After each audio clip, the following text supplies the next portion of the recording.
kwentong ito ay tungkol kay Doro, ang aso, at ang mahiwagang butil.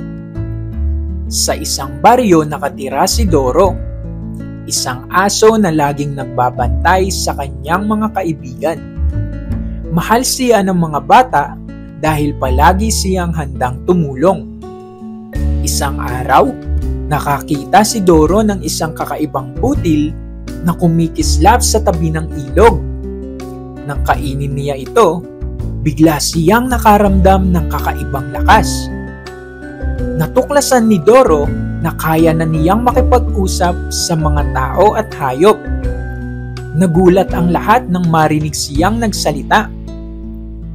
Isang gabi, nawala ang kambing ng isang magsasaka.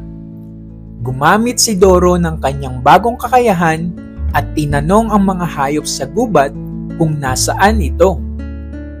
Nakita ni Doro ang kambing na naipit sa mga sanga.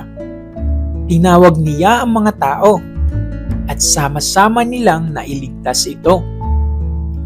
Mula noon, si Doro ay naging bantay at kaibigan ng lahat.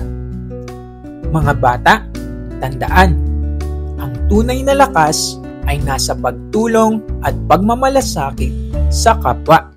Kung nagustuhan mo ang aking kwento, like, subscribe, and share this to your friends.